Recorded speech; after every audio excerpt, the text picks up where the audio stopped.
Welcome. This is the Antebellum Update, and tonight we are having a special edition broadcast, Literature and Hudson River School. Let's begin with a little explanation. The antebellum period in America changed American culture through many reforms that altered many traditional concepts and beliefs of the era.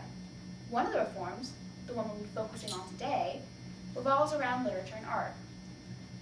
The art, with much poetry and short stories, helped establish the concept of romanticism, where people were allowed to show their inner spirit, and they were encouraged to do good and to experience joy. The art and literature of the antebellum period allowed the United States to establish a sense of nationalism by creating a culture unique to that of Europe's. Our special edition episode will focus on how American literature and art from the Hudson River School was influential during this period. We will have a variety of guests to help explain the influence on that time period. So please welcome our first guest by satellite, live from New York. He is a specialist on the Hudson River School. His name is Professor Emmanuel Festus Destiny. So Professor? Hudson River School. The painters were very influenced by Ralph Waldo Emerson's 1836 essay, Nature, which really emphasized the goodness of man and nature. But we digress for a moment because at this time painters were finding that portrait painting and historical painting wasn't paying much money, so they also wanted to digress and go into other areas. So it's very convenient that this movement, Transcendentalism, began. Some of the painters of this period were Asher Duran and Thomas Cole. They were the older members of the group that went to the Catskills and started painting. Later on, there was Albert Bierstadt and Cole's student, Frederick Church.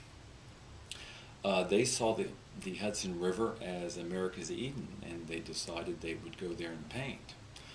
It's awfully close to New York, convenient to get to. Of course, it's now become the home of Orange County Choppers and the Borscht Belt, which is where comics would go and ply their craft in the mid-20th century. But they saw Eden was moving west, so painters like Albert Bierstadt decided that they would travel and go farther west. Frederick Church was famous for painting icebergs in Antarctica and also for painting Niagara Falls. Bierstadt has a lake and a mountain named for him in the Rocky Mountains that he famously painted in the mid to late 19th century. He was part of a group of Western expansion that decided to go look and see what the West had to offer, mainly displace a lot of Native Americans and put up a lot of settlements. But that was what Manifest Destiny was all about. Behind me is a painting by Albert Bierstadt. His style was later known as Luminism. Bierstadt's work is seen all over museums in the United States and Europe. There are some notable works in Fort Worth. Thank you, Manny. Okay, so besides artists, we will also be covering historians, poets, and authors that helped influence America in this time period.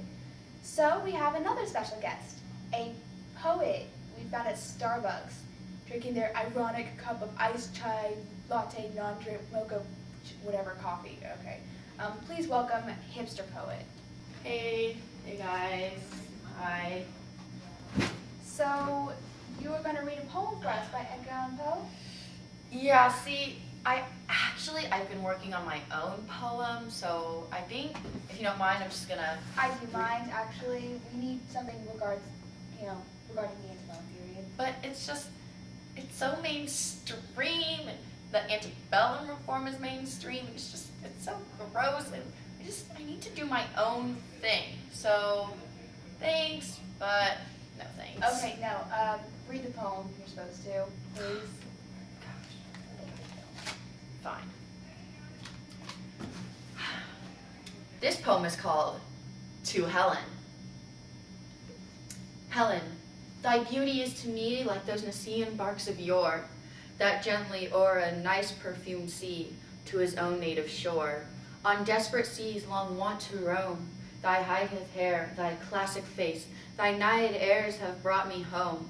to the glory that was Greece and the grandeur that was Rome. No, just no. I have dedicated my entire life to Edgar Allan Poe. We're related. Did you know that? Related. Really? Like, wait, so like you're like his great-great-great-granddaughter or something? Yeah. My last name is Poe. That's not even how it works. Like, what? Nobody asked you, so this is how it really went. Edgar Allan Poe wrote super creepy poems and short stories that included themes and motifs of death and murder and burning people alive.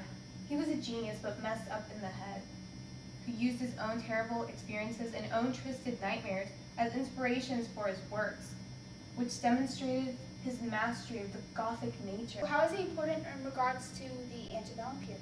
His works really reflected the romanticism of the period. Hey, you know what else is romantic? This poem I wrote. Hold on, let me get it for you. Okay, Let me show okay. you. Hipster poet and Poe expert, everyone. Thank you. Okay. See, it's so good. Just don't you want to hear it? Our literature story type stuff. Our next guest is an author, Washington Irving, who wrote the infamous book entitled Sleepy Hollow. So, please welcome, so it kind of looks like he's a headless zombie. That's not cute. Okay, you can just go. Okay, that's not cute. That's kind of funny, you know? With like Sleepy Hollow, he's a headless horse, like he's headless, no? Okay, so, writers, okay. There were many short story writers in that time. We could talk about Nathaniel Hawthorne or Henry David Thoreau. Their works greatly influenced this time period. Actually, we have another great author with us today, Herman Melville, who wrote the story Moby Dick. So please welcome Herman What? We don't have him? No? Oh, hello, Whale. Hello. Would you mind calling me by my name, Moby? Oh, of course, sure. So would you mind telling us the story? Okay. So I think some crazy obsessed stalker, Ahab, I think. He keeps coming after me, and you know, it's so weird. After I encountered him, I have had really big cravings for venti mocha frappuccinos, but only the ones from Starbucks. That is so weird. No, not really. It was so long ago. You can call my agent, Ishmael. Okay then. So hey, could you maybe give us an example of the importance of literature in this time period? Well, many characters represented the adventurous free spirit that is so characteristic to Americans. That led to nationalism in America. Well, that makes sense. Okay, well, thank you, Moby. Thank you. Okay, so now that we're all situated, what can you tell us about your work and how it influenced the American antebellum period? Well, see, my work, along with other historians, helped create a sense of nationalism for this country. By recording events, we were able to establish the fact that we were our own country with history, and we should be proud of that. And being proud of your country just leads to more nationalism. Who doesn't want more nationalism? So, God bless America and the blind. William Prescott, everyone. Thank you, sir. William Prescott, everyone. Thank you, sir. No problem. It's been a pleasure. Just find my way out. Okay. Got it? Got it? Okay, well, that is all the guests. Okay. That is all the guests we have for tonight. So let's recap. The antebellum period had many reforms that brought about the changes in the nation's cultural identity. America shifted from very European thoughts and created their own beliefs instead.